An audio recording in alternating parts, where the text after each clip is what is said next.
Bismillahirrahmanirrahim. Mari Pak.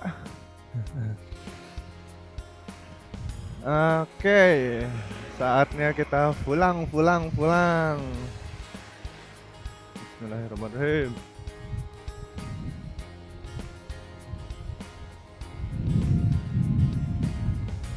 Mungkin agak noise ya, saya lagi ngerokok. Untuk sementara ini baru beres dari BRI Unit Paseh. Dia lokasinya itu sekitar setengah jam dari kota Sumedang. Ya kalau pakai motor posisi kecepatan 60-40 lah. Kayaknya saya matiin dulu rokok deh. Masalahnya suaranya bakal noise banget sih kalau misalkan saya ngerokok. Sebentar ya. Mana.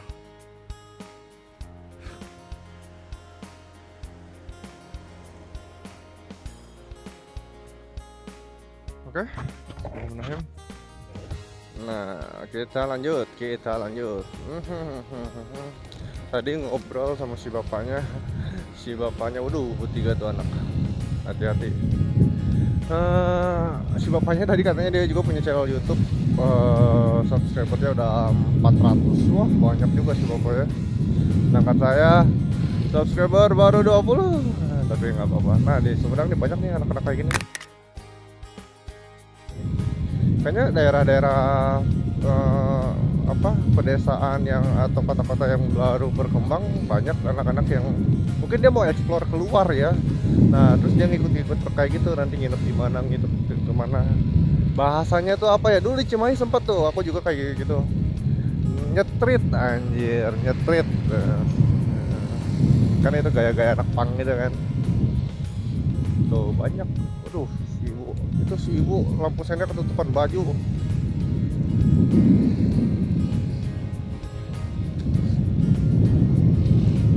Aduh, nyetrit ada. Dulu tuh jam tahun 90 kayaknya, 90-an ya. Itu tuh lagi slang booming itu, dulu sering banget tuh. Sekarang slang kan lagi apa ya, fansnya pada kecewa ya, karena kan dulu dia kayak Iwan Fals lah. Dulu tuh dia tuh sering kritik segala macam gitu ya kan, rasanya pro banget sama rakyat kecil. Sekarang semenjak udah masuk ke politik ya jadi begitulah tuh, gara-gara single terbarunya itu. Ya saya juga termasuk yang kecewa, karena juga saya termasuk slankers ya. Saya seneng banget sama lagu-lagu slang gitu, apalagi lagu-lagunya yang waktu itu booming zaman SBY itu yang yang aduh apa judulnya anjing lupa. Seperti para koruptor. Itu tuh asik tuh lagunya, apalagi kan dia tuh emang slang ya, bener-bener slangian banget gitu dari gayanya. Sekarang udah mulai tua, makin jadi menjilatnya. Astagfirullah, enggak. Maksudnya ya kurang lah gitu, nggak kayak dulu waktu masa mudanya gitu. Kalau misalkan kita ngebandingin sama Iwan Fals malah sampai sekarang dia masih loh, kayak ya masih kritik sosial gitu. Dulu mungkin waktu pas lagi beliau meninggal galang, dia lari ya ke album 10-10 kalau nggak salah. Itu dia lari ke ranah percintaan, lagunya banyak lah, jingle-jingle kayak yang terlupakan, terus mata indah bola pingpong. Itu banyak yang nggak keluar gitu. Jadi dia mungkin pelarian dia dari kesedihan meninggalnya anaknya gitu, lari ke percintaan. Tapi pas lagi kesini masih sih dia, kalau nggak salah tuh sempet diajak ke politik, cuman dia nggak mau. Salut sih, dia teguh sama omongannya gitu ya. Laki-laki yang dipegang apa dong kalau nggak titit ya omongan. Kalau kata orang Sunda gitu ya. Semoga aja lah ya slang. Aku belum dengar sih, cuman dengar sedikit waktu itu jinglenya Polisi Yang Baik, kalau slang itu dia nyanyiin di HUT Bayangkara gitu waktu itu di GBK gitu. Nah pas lagi dia kan lagunya kan polisi yang baik, nah nadanya kayak gitulah, aku langsung anjir, bukan slang ini, bukan slang ini. Saya jauh banget dong dari slang yang dulu, yang slangan yang wah blues abis. Lari sekarang slang kayak gitu, nggak tahu kenapa lah. Bim bim terus kakak mungkin malah pikirnya udah mulai ke arah yang lain gitu ya. Nggak tahu lah, jalan mungkin udah nemu jalannya di sana gitu, kita juga nggak bisa komplain. Tapi ya sebagai fans ya saya kecewa kepada Anda slang gitu. Ini kayaknya terlalu naik.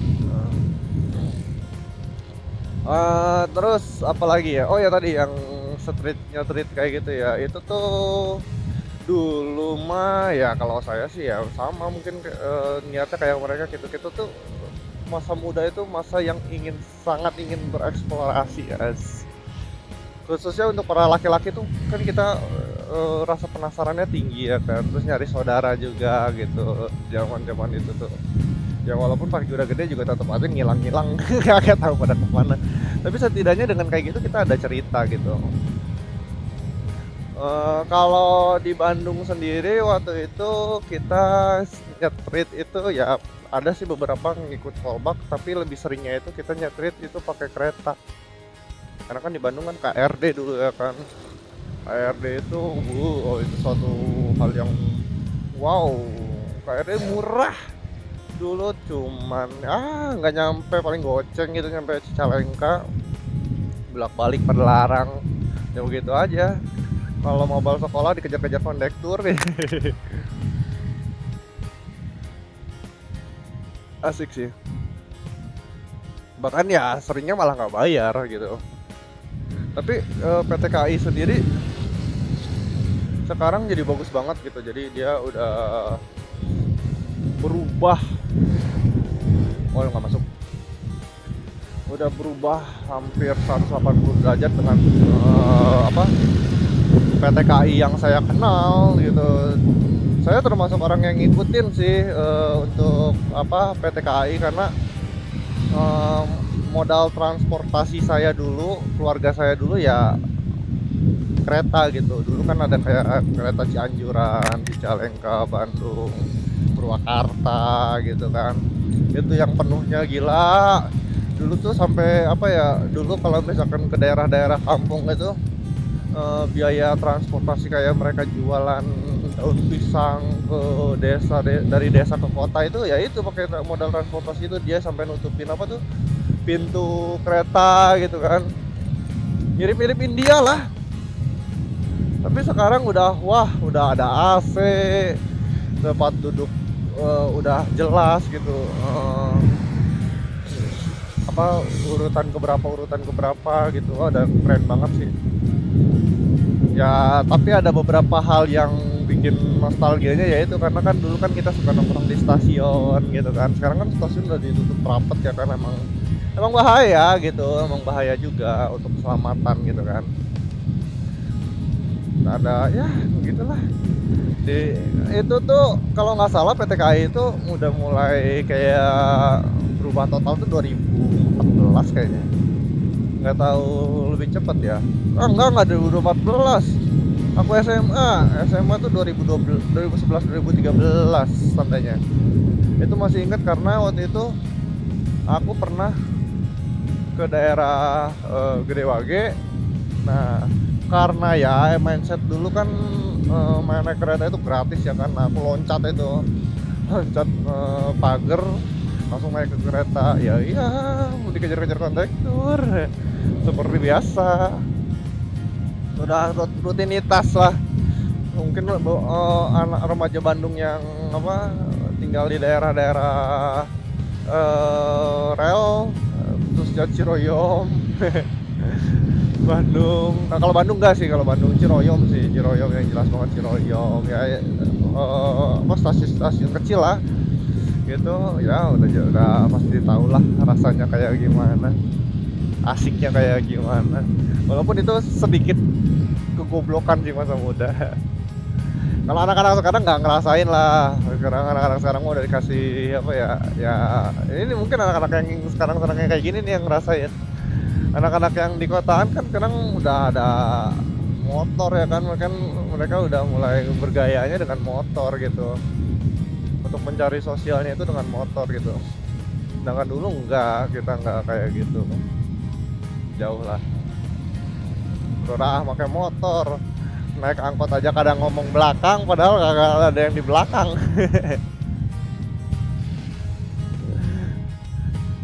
Aduh. Nah ini Cimalaka ini Cimalaka. Nah kayak gini nih kita dulu ngamen bawa gitar kecil jalan-jalan, asik loh.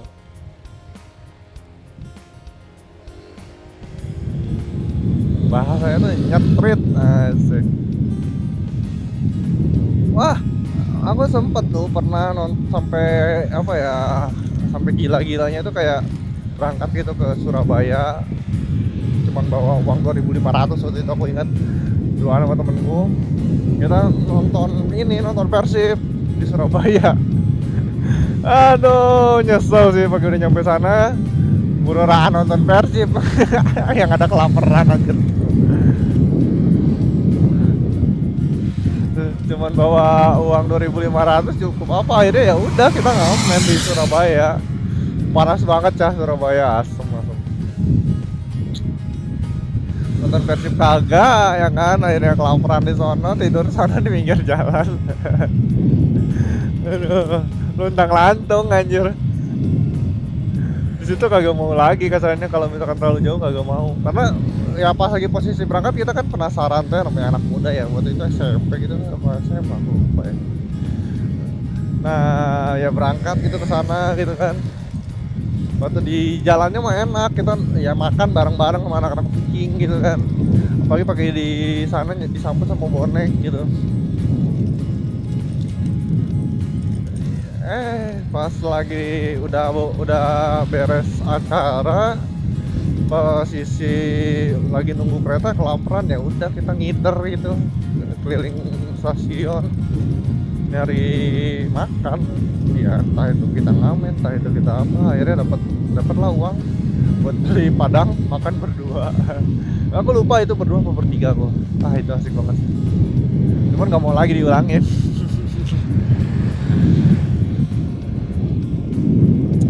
Suatu hal yang bodoh sih, dibilang bodoh sih enggak sih, tolol ya. Aduh. Terus gimana ya, dari street kayak gitu kita bisa, kalau perjalanan jauh ya kita bisa tahu gitu watak sifat orang itu kayak gimana aslinya. Karena ya aku pribadi ngerasa sifat manusia itu bakal timbul di saat di posisi tertekan, tapi nggak juga sih, nggak bisa dijadiin apa ya, nggak bisa dijadiin titik titik itu, karena kan ada beberapa orang yang bahkan dia bisa menghadapi tekanan gitu ya. Cuman bagi orang-orang yang awam ya, kayak misalkan orang-orang yang kayak baru SMP, SMA atau baru lulus kuliah atau mungkin posisi kuliah, yang mungkin pengalaman dia di luar itu belum banyak, ya ketahuannya di situ, ketahuannya pas lagi di luar itu. Dan di sana juga pas lagi kita posisi jauh gitu, posisi ya jauh dari siapa-siapa dong kesannya, kalau misalkan entah itu naik gunung, entah itu keluar kota gitu, itu kan pasti ada rasa survive ya kan, ya sifatnya kemungkinan besar bakal keluar sih. Nah dari sana lah kita belajar ya, termasuk aku sendiri makanya sekarang udah bisa ngerantau gitu kan, bisa jalan-jalan keluar, bisa ya ketemu sama orang gitu dengan asiknya ngobrol ya, karena ya itu pengalaman ngebentuk suatu manusia, ngebentuk anjing bahasa gimana sih, ngebentuk seorang manusia gitu, mental sih. Makanya aku pribadi kalau misalkan ada orang yang kayak mental breakdown, mental down gitu, sekarang kan sekarang pada mental healthy ya kan, kayaknya itu orang main kurang jauh gitu kalau menurut aku pribadi ya. Walaupun ya mungkin ada beberapa yang dia bisa ngadapin, ada yang bahkan dapat trauma malah di luar sana gitu. Cuman aku pribadi yang biasa main jauh gitu ya, mental itu dibentuk ya dari pengalaman itu didapat dari perjalanan gitu ya. Who's know, yang aku dapat kayak gitu ya, cuman kan perjalanan orang beda-beda ya. Kenapa aku berani ngomong kayak gitu, karena rata-rata orang-orang yang mental down itu rata-rata orang-orang yang ya biasa di rumah gitu, jarang jalan-jalan, jarang-jarang ya. Mungkin jalan-jalan juga bukan dalam artian survive, dia jalan-jalan ya bener-bener healing gitu, posisi duit ada, bener-bener ya gak ada tekanan lah. Sedangkan aku kan waktu itu 2.500 sampai Surabaya, cok. Bayangin.